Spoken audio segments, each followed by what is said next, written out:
Excuse me. Okay, listen up.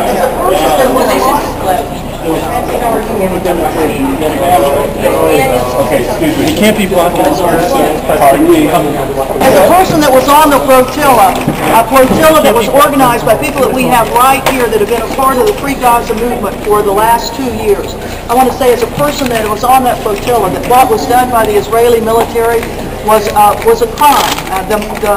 The piracy on international waters of 6 vessels, the kidnapping of people, the murder of 9 people, to include an American citizen, the wounding of 50 people on board that, kidnapping us, taking us to a place that we did not want to go, which was the state of Israel, holding us for 48 hours, taking all of our possessions, to include all of our computers, cameras, everything else.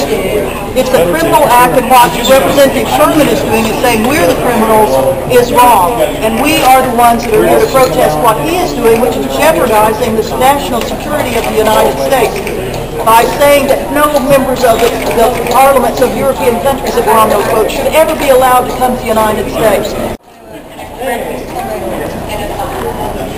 So my name is Ramzi Kaisia. I'm one of the organizers of the Free Gaza movement. I've worked for them for the last 2 years, working on every single mission, and I rode in on 2 of the ships in October and November of 2008. According to Representative Sherman, that makes me a terrorist. I am here to express my outrage at Representative Sherman's remarks and to offer myself up voluntarily for arrest should he choose to make the statement. This cannot be allowed to stand. The United States of America cannot be allowed to be a place where humanitarian aid workers and human rights workers have to fear from their government simply for trying to take aid to people in need or to stand against those brutal policies that are impoverishing them in the first place. It is absolutely outrageous. It is a violation of everything that we should stand for in this country. And I demand that Representative Sherman immediately apologize to all of us and to the family members of those who were killed. Folks, I will say it again, you're blocking the door.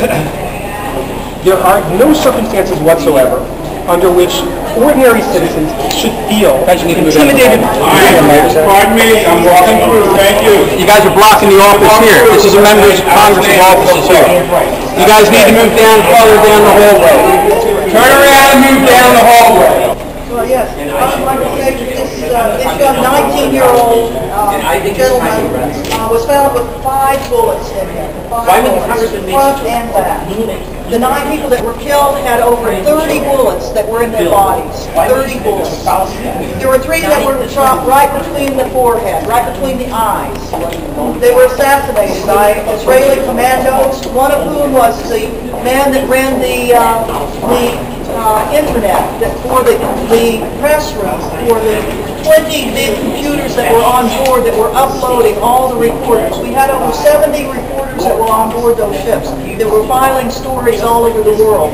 The man that ran that, the webmaster for IHH, was also the head of that press room. He was shot point blank between the eyes. 2 other people were assassinated right between the eyes. This was a brutal military attack on unarmed civilians. The Israelis have not provided one weapon, not one pistol, not one rifle that was on board that boat except the ones they brought on board.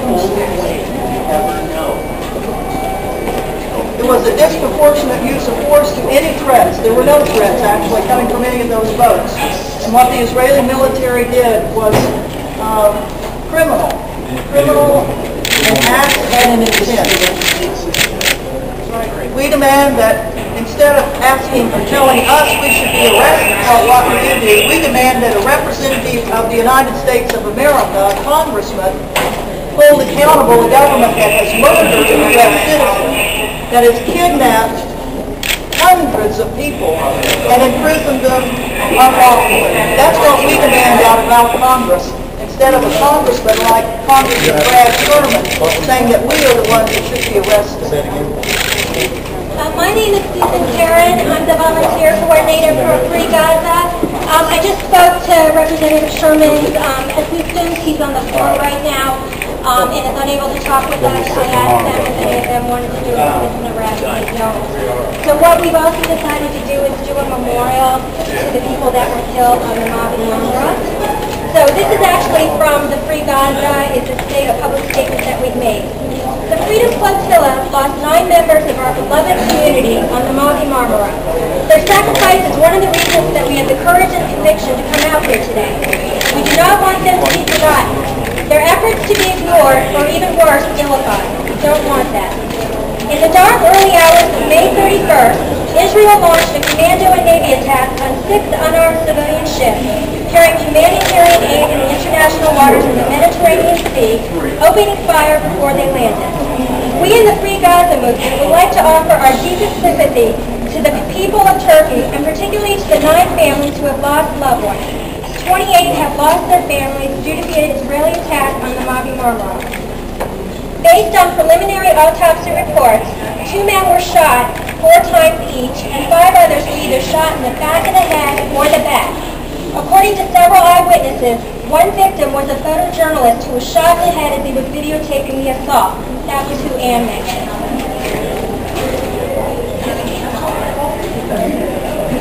Ibrahim Hogan was 60 years old. He was a politician and electrical engineer. He was shot 4 times in the temple, chest, hip, and back. Furkan Dogan, a 19-year-old American. Furkan was in his senior year at high school and waiting for the results of his university entrance exam. The school he attended was a very prestigious school who specialized in science. He had hoped to become a doctor and loved chess.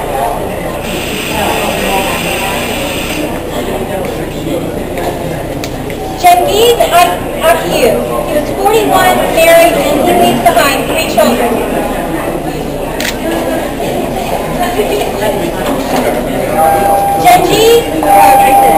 Jevdet Kilashar. He was the photojournalist who was killed as he was holding the video camera.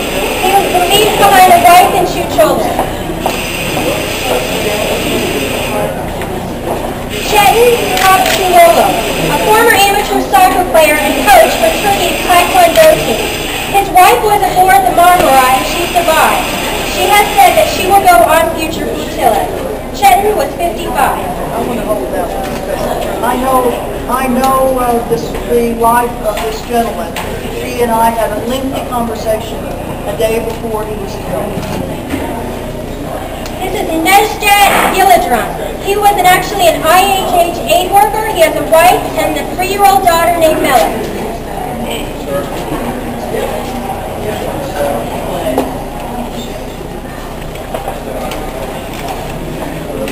This is Fakhri Yildiz. He was a 44-year-old firefighter.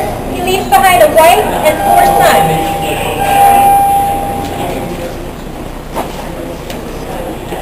This is Ali Haider Bengi. He got his degree in Arab literature from the University of El Azhar and runs a telephone repair shop. He leaves behind a wife and 4 children. The youngest are twins who are 5 years old. This is Genghis Songar. He was 47 and he leaves behind a wife, 6 daughters, and 1 son. Now, as I said, these people have sacrificed their lives to help the people of Gaza. So we feel quite comfortable in being here today and talking to Representative Sherman because the sacrifice that we can pay is nothing compared to what these gentlemen